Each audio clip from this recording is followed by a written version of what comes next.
Bismillahirrahmanirrahim. Assalamualaikum warahmatullahi wabarakatuh.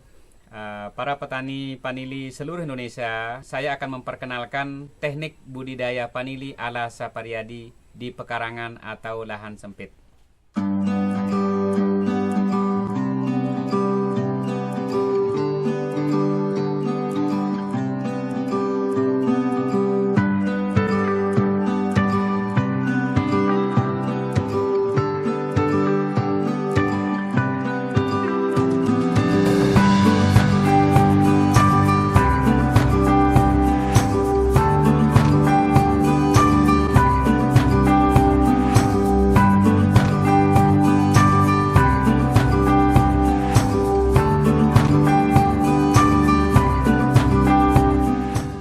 Pemirsa, kali ini saya akan memperkenalkan teknik budidaya panili.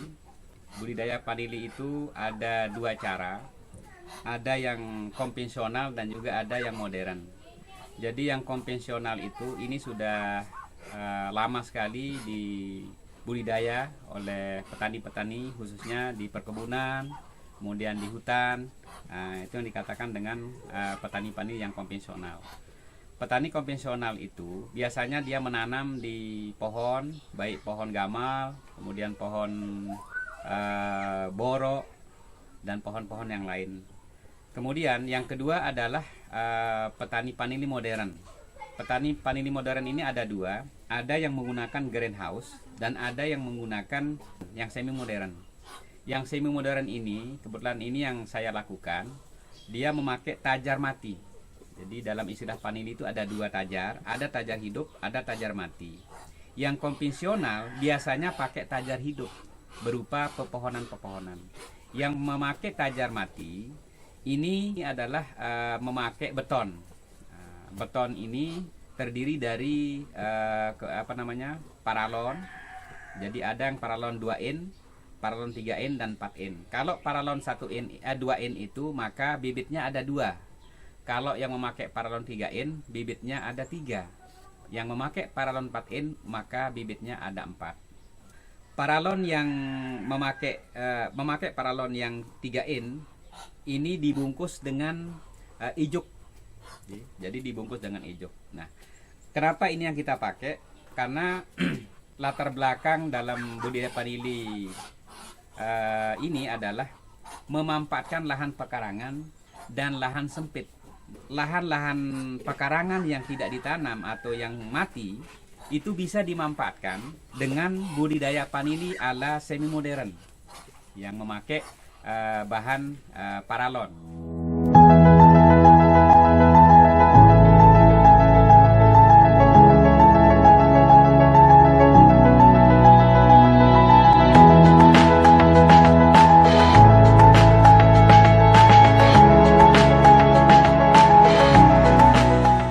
Masalah perbedaan, ada enggak perbedaan antara tajar hidup dan tajar mati? Ternyata sangat signifikan sekali perbedaan antara tajar hidup dan tajar mati.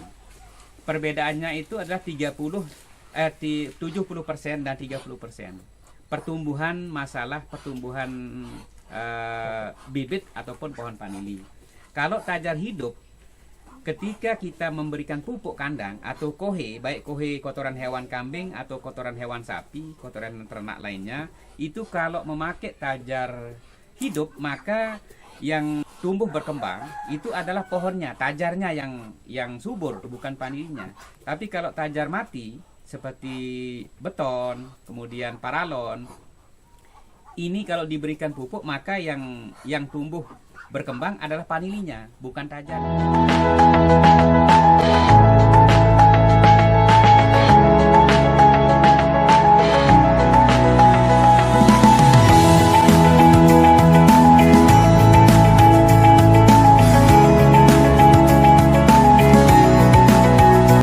Dalam budidaya panili, ya yang dua tadi ada tajar hidup, tajar mati. Di situ ada perbedaan yang sangat signifikan sekali. Mari kita tinjau lokasi panili yang memakai tajar hidup dan tajar mati. Para pemirsa petani panili se-Indonesia, di sini saya jelaskan masalah perbedaan antara tajar hidup dan tajar mati. Ini namanya tajar mati yang dibuat dari paralon 3in dan diisi dengan beton sekitar 2 ember. Nah, masalah progres perkembangan pohon panili. Jadi dalam tajar mati ini pohon panili sudah mencapai 5 meter. Sudah mencapai 5 meter selama 7 bulan. Kalau tajar hidup, ini tajar hidup namanya ini tajar hidup. Jadi tajar hidup ini progres perkembangan panili hanya semeter setengah atau 150 cm.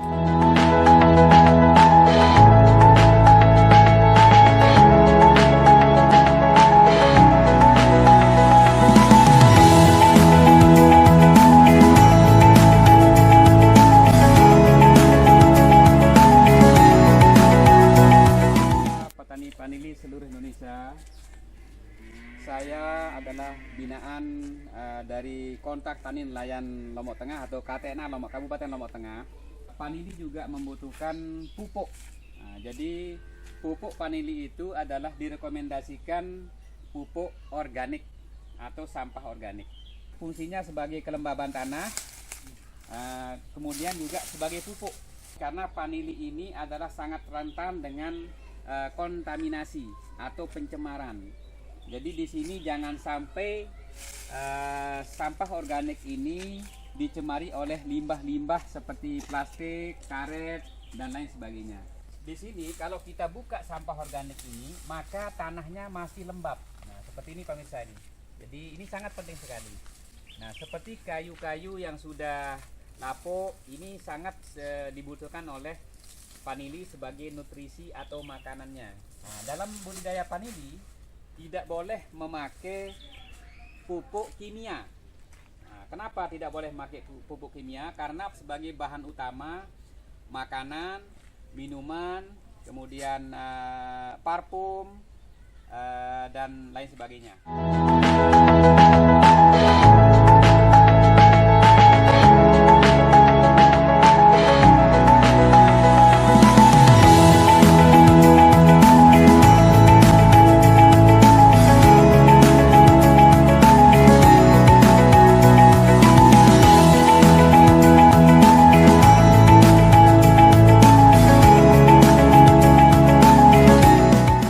Petani panili seluruh Indonesia. Jadi di samping juga memakai sampah organik, juga ada media tanam yang memakai serabut kelapa. Memakai serabut kelapa juga bagus. Jadi di sini fungsi serabut kelapa ini adalah termasuk untuk kelembaban tanah dan juga termasuk sebagai pupuk organik. Lumayan rapi juga memakai serabut kelapa.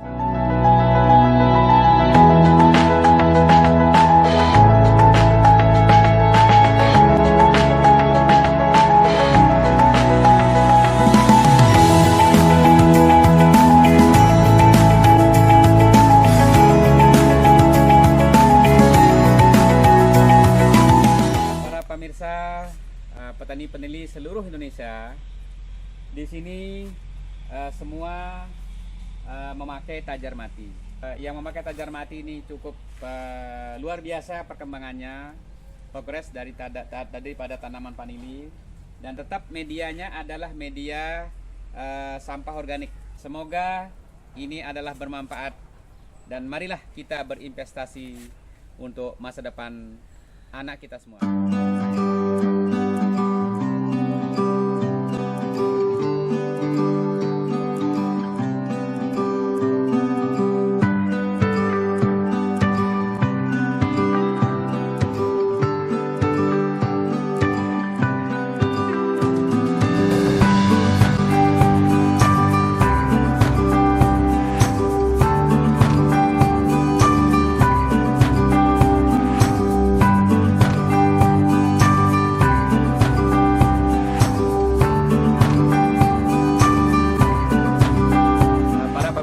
Petani panili se-Indonesia, tadi kita sama-sama menyaksikan perbedaan pertumbuhan memakai tajar hidup dan tajar mati menanam panili di lahan sempit atau lahan pekarangan.